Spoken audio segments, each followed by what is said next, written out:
Disclaimer: the following program is designed to offend, provoke, and challenge your religious sensibilities. It contains content that will likely offend anyone who holds religion sacred. This is for those with thick skin or a taste for the harsh truth. If you're easily offended or cherish your religious views, please turn off now. Viewer discretion is strongly advised. You have been warned. If you thought the last episode was wild, well, this is part 2, and it's a bit crazier. This document is legitimately nuts. The fact that the US government wrote all this down in an official report is kind of insane. Because in this one, the FBI stops tiptoeing and starts naming names. This is where Bible prophecy meets white nationalism, where Revelation stops being metaphor and becomes a training manual, where Jesus gets replaced by an AR-15, and the second coming involves a lot of ammo and 0 survivors. According to this declassified report, Christian identity groups, gun-hoarding militias, and doomsday cults didn't just believe in the end times, they planned to speed it up. We've got federal agents as Satan's army, the Book of Revelation used like a war map, Timothy McVeigh's bedtime stories, and a race war that was literally outlined in fiction before it spilled into reality. Welcome to the part where theology pulls the trigger. This is Troll the Verse Government Files, Episode 2, and yes, it's about to get a lot more fun and a lot more dangerous. YouTube hated the last video, part 1, and I got punished pretty hard for it, so this one's probably doomed too. But the FBI's own files on Bible-fueled extremism. Yeah, it's something everyone should see. It's not just interesting, it's disturbing, revealing, and straight from government archives. How they track prophecy-driven violence should have everyone's attention, even if the YouTube algorithm wants to pretend it doesn't happen. Here's where the report stops talking about fear like it's an abstract concept and starts naming the beliefs that actually killed people. The FBI says the second coming of Christ is a core motivator for extremist religious groups, but they're not arguing about when Jesus is coming back. They've already decided it's soon, and they're not waiting around for angels. They're watching the news like Armageddon has already started and taking notes. The report says these groups see gun control, Y2K, the New World Order, and the banking system as signs that Satan has taken over the government, which means the apocalypse isn't just a cosmic religious event, it's political. And the battlefield? It's not heaven versus hell, it's more like Christian martyrs versus federal agents. And the FBI gives a real-world example of how that belief turns deadly. Meet Gordon Cull, Christian identity extremist, tax protester, and full-blown martyr complex. In 1983, he got into a shootout with U.S. Marshals, killed 2 of them, escaped, had another shootout, killed again, then got killed himself. The FBI describes this not just as a violent man, but as a ripple effect. Because after Cull was killed, another racist named Bob Matthews decided he'd had enough. Matthews was into Odinism, which is basically Norse mythology repackaged for white supremacists. He started a domestic terrorist group called The Order, committed robberies, declared holy war for the white race, and went out in a blaze of delusional martyrdom. And here's a direct quote from his writings pulled straight from the Megiddo report. I see 3 FBI agents hiding behind some trees. I could have easily killed them, yet all their talents are given to a government which is openly trying to mongrelize the very race these agents are part of. So yeah, this wasn't some fringe Bible interpretation. This was full-blown white nationalism wrapped in Revelation, Odin, and blood-soaked righteousness. Matthews literally burned to death in a standoff with the FBI and called it honorable. And this, the FBI says, is the logic of martyr-based theology. You don't resist the government, you die fighting it, and write your own book of Acts on the way out. Then they bring it back to the big picture. According to the report, there are 3 major accelerants to this kind of terrorism. Religious apocalyptic belief, the Y2K computer panic, which sure isn't a threat anymore, but swap that out for AI doomsday, vaccine paranoia, or deep state grid failure, and the fear machine's still running. So basically, God, technology, and politics. Throw all 3 into a prophecy blender, and you get divinely justified domestic terrorism. All right, before we get to the race war fantasy, the FBI takes a quick detour into millennium math, because even terrorists can't agree on a calendar. They note that the true start of the millennium, according to the U.S. Naval Observatory, is January 1st, 2001, but nobody cared. Most of the public, including the extremists the FBI were tracking, focused on January 1st, 2000 as the big moment, because that's when the computers were supposed to break and God's wrath was allegedly going to sync with the Gregorian calendar. So yeah, I guess even the apocalypse has date formatting issues. Whatever. Anyway, then the real warning starts, and it's not just scripture anymore. The FBI calls out a specific book, the Turner Diaries, written by William Pierce under a pseudonym, because Cowards love pen names. This book became the how-to manual for domestic white supremacist terrorism, and if you've never read it, good. It's racist pulp fiction pretending to be prophecy. It outlines a race war, a terrorist group that blows up the US government, and a violent purge of non-white, Jewish, and traitorous white citizens. The problem was people didn't treat it like fiction. The FBI lists real people and real deaths tied to this book. Timothy McVeigh, the Oklahoma City bomber. When he was arrested, he had a copy in his car. His attack mirrored a fictional bombing in the book almost exactly. The Order, that same terrorist cell started by Bob Matthews, their crimes, murder, robbery, counterfeiting, were directly lifted from the book's plot. They killed Jewish radio host Alan Berg to escalate the race war fantasy. The New Order got its playbook from The Order, which got theirs from the Turner Diaries. It's hate on demand passed down like a terrorist inheritance. And especially disturbingly is, I talked about John William King in the last episode, who dragged James Byrd Jr. to death behind a truck in Jasper, Texas. He reportedly said, "We're going to start the Turner Diaries early." So this isn't just hate. It's a script being followed by people with guns, trucks, and delusions of racial destiny. The FBI ends this section with a warning. During the year 2000 and beyond, the Turner Diaries will be an inspiration. And they're right. It wasn't just a racist book. It was a propaganda pipeline linking Revelation-style holy war to fictional white nationalism and then dumping it into the real world with bullets. So now the FBI shifts fully into scripture mode, because you can't understand religious extremists without understanding how they read the Bible. And they're not just reading it, they're decoding it like it's a CIA drop site. The focus here is Revelation, the final book of the New Testament, and in many ways, the most cinematic. If you're unfamiliar with the Bible, it's got dragons, horsemen, blood, fire, global judgment. It's less theology and more spiritual fiction meets disaster porn. The document explains that Revelation was written by a guy named John while exiled on Patmos, who was probably hallucinating from starvation, trauma, or mushrooms. But instead of treating it like a first-century political allegory, which most scholars do, extremist groups read it as a literal forecast of modern events. And guess who's the new Roman Empire? The US government. So in their minds, Revelation is an encrypted battle plan, Babylon is Washington, D.C., and Satan is the federal government, and they, well, they're the chosen few. Looking at you in the comments, who think you're the chosen few right now. Think about that. Again, anyway, the FBI gives a short decoding chart just to show how deep the numerology goes. 4 is the world, 6 is imperfection, and 666 is the jackpot. 7 is perfection, 12 is the tribes or apostles, 1000 is immensity, white means victory, of course, red is war, and black is famine. The pale green horse is literal death, and Babylon is, you guessed it, America. So yeah, if someone's quoting Revelation and color-coding world events like a traffic light, that's not just Bible study, that's war prep. Then we meet the Black Hebrew Israelites, a group that believes they are the real tribes of Israel and that exactly 144,000 of them will be saved when Jesus returns. That number, straight from Revelation 7. The logic, 12 tribes times 12,000 each equals 144,000 people. That's how precise this gets. Literal numerology equals eternal salvation math, but it gets way darker. The Phineas Priests, a shadowy group that pulls its doctrine not from Revelation, but from Numbers 25. In that passage, a guy named Phineas stabs an Israelite and a Midianite woman for interracial sex. God applauds the murder and gives Phineas a covenant of eternal priesthood. Modern followers, they take that as divine permission to enforce racial purity by violence. They believe race mixing equals sin, violence equals sacred, and Phineas equals their spiritual ancestor. Oh, and they love the number 25 because it ties to their origin story. So if you thought Leviticus was bad, welcome to the numbers-based death cults. This section of the FBI document basically shows how violent theology gets built. Take metaphor, pretend it's prophecy, add fear, subtract historical context, and blam, instant license to hate. So now we're getting to the root logic of these apocalyptic groups. And it's not just fear of the government, it's theology that casts the government as Satan's employee of the month. According to this section, a lot of extremist groups aren't just waiting for the end, they believe they're supposed to help start it.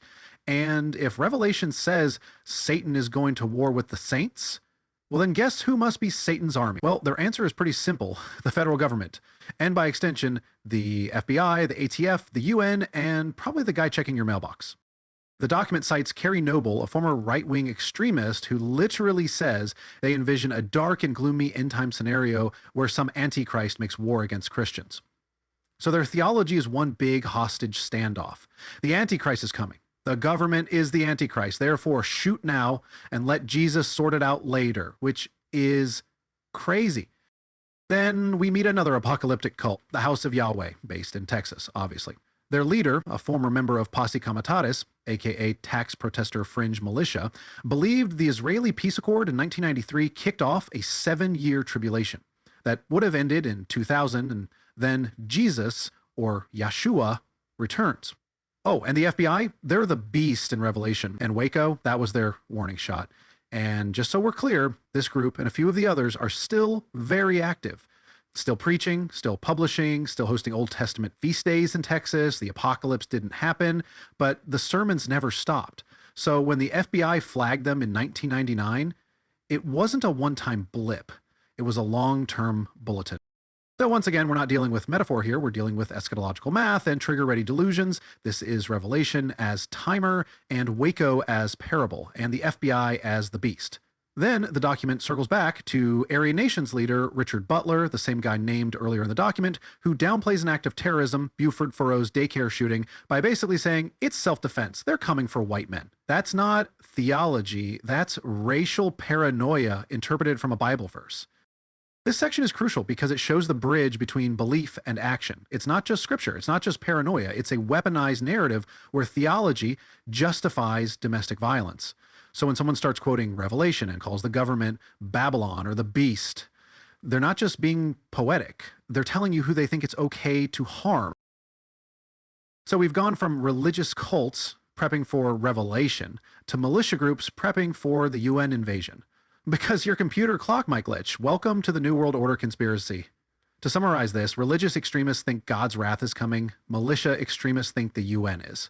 And both thought it started on January 1st, 2000, not because of divine prophecy, because a bunch of computers didn't know how to handle 4 digits. That's right. In that version, the apocalypse started because nobody updated Excel. According to this report, here's how it works. The UN, with help from Jews, communists, and shadowy global elites, will take over America. The US military will be deputized to help, or they'll sit it out and let foreign troops do the dirty work. Then the Constitution gets shredded, churches get censored, homeschooling banned, and the only acceptable religion becomes the UN's. Also, UNESCO controls your textbooks. And American military bases get turned into FEMA death camps for anyone with a "Don't Tread on Me" tattoo. This isn't a joke. This is what people genuinely believed, and still do. Now, the key trigger in all this was Y2K, the millennium bug. Because some computers were programmed to read 00 as 1900, not 2000, militia groups decided the entire American infrastructure was going to collapse. They didn't see a software glitch. They saw the gateway to global tyranny. No banks, no power, no elections, just chaos. And in that vacuum, they claimed, the UN would roll in, take your guns, seize your land, and send you to a concentration camp wearing a barcode. Again, this wasn't fringe TikTok. This was mainstream militia literature at the time. And because every conspiracy needs a villain, we get this gem from James Wickstrom, former Posse Comitatus leader and self-proclaimed minister of the True Church of Israel. Y2K was orchestrated by the satanic Jew seed line to help Rockefeller bring in the New World Order. Okay, so yeah, an anti-Semitic software bug, which is kind of an oldie but new one. Then we get a quote from the New American John Birch Society claiming that Y2K might be America's Reichstag fire. In other words, a false flag for a police state.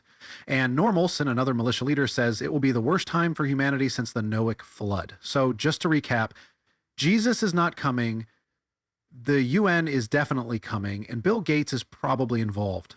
To wrap it up, the FBI points out that not all right-wing extremists bought into the Y2K hype. William Piers, the same guy who wrote the Turner Diaries, told his followers not to worry too much. His take? Crazed millennialists will go berserk when the second coming fails to occur. And maybe a few right-wing nuts will jump the gun and attack the government. But he's confident the lights will stay on, the planes won't fall, and most of the chaos talk is just, quote, cranks. Which is honestly hilarious coming from the guy who wrote a race war fantasy novel. The FBI is just showing how Y2K paranoia got hijacked by militia fantasies. It wasn't just about broken code, it became the launch pad for religious and political Armageddon. So basically, if you were waiting for Jesus and the power went out, you might start shooting at a traffic light assuming the UN had finally landed, because when your religion is a war fantasy and your politics are built on fear, all you need is a calendar error and a couple of crank websites to light the fuse. All right, now we hit the third rail of American extremism, gun control. And a quick note here, just so it's said out loud, I'm not against owning firearms. I do believe people have the right to defend their homes and families. That doesn't mean I think the UN is hiding in the bushes or that Bill Gates is coming for my ammo.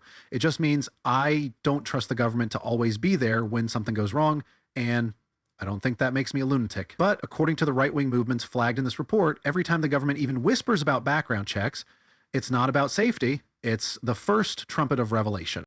Back in 1994, Congress passed the Brady Bill and the assault weapons ban. You know, pretty standard legislation by most global standards. But to the militia crowd, that was step one of disarmament before the UN-led New World Order takeover. They believed gun registration wasn't about tracking weapons. It was about making a hit list. So when the time came, they could confiscate firearms and arrest the owners. Because, of course, nothing says efficient martial law like starting with paperwork. Then we get Larry Pratt, executive director of Gun Owners of America, weighing in. He looked at a 1995 UN study on small arms and decided it was proof that the UN is increasingly assuming the jurisdictional authority of a federal world government, and gun control, meaning civilian disarmament, is high up on the agenda. So now it's not just about the ATF knocking on your door. It's foreign troops with blue helmets sent by Kofi Annan here to grab your rifle and your freedom. And again, this isn't a meme. This was in militia newsletters and circulated on AM radio for years. And because no militia fantasy is complete without some bedtime reading, we get another shout out to the Turner Diaries. The book literally describes the government banning all guns, sending armed black special deputies to do gun raids, and rounding up patriots. Extremists didn't just see this as fiction, they saw it as prophetic. The FBI notes that many believe it's only a matter of time before the government uses racial minorities to disarm white gun owners, turning the Second Amendment debate into a full-blown race war fantasy. So yeah, gun control isn't a policy disagreement here, it's a sign of the beast.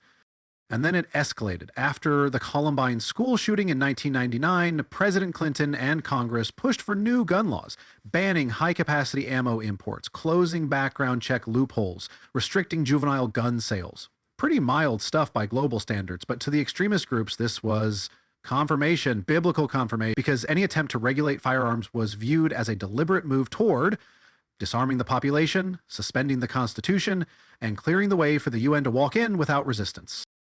This section shows just how deeply fused gun ownership and prophecy have become in the minds of militia extremists. The government isn't seen as passing safety laws, it's seen as laying the groundwork for a global dictatorship. And the Second Amendment? That's not a legal right, it's a spiritual shield. Their last line of defense against Satan's government, UN tanks, and revelation becoming reality. So every bullet regulation becomes a seal being opened. Every background check is one step closer to the beast. And the guy at the gun show buying a box of ammo might think he's arming for the final war between good and evil. And look, I'm adamantly against gun laws, strongly, but even I can admit, when you read stuff like this, when people start treating revelation like a military briefing and race war like a sacrament, it does make you wonder how we're supposed to protect the sane majority without handing more power to the institutions that already abuse it. It's not a clean answer, but pretending the threat isn't real, I think that's even dumber. So let's recap. The FBI says if someone thinks the government is Satan, the Bible is a battle plan, and gun laws are a sign of the beast, they might not just be quoting Revelation, they might be arming for it. This isn't theology, it's wartime Renaissance festivals with holy backing. We've seen how fiction becomes prophecy, prophecy becomes paranoia, and paranoia gets printed on militia bumper stickers. But we're not done, because in part 3 we leave the white supremacist fantasy zone and dive into actual cults. The ones with charismatic leaders, doomsday math, and a habit of building bunkers and buying bullets. We're talking seclusion, divine visions, revelation countdowns, and more of the Phineas Priests stabbing their way into biblical relevance. If part 2 is about the beliefs, part 3 is about the blueprints they use. So grab your copy of Numbers 25, throw away your calendar, and prepare for a look into the people who think God outsourced Armageddon to them. Like, comment, and subscribe, or don't. But if the power grid goes down and your neighbor starts quoting Ezekiel while digging a trench, maybe circle back and finish the series. See you in part 3.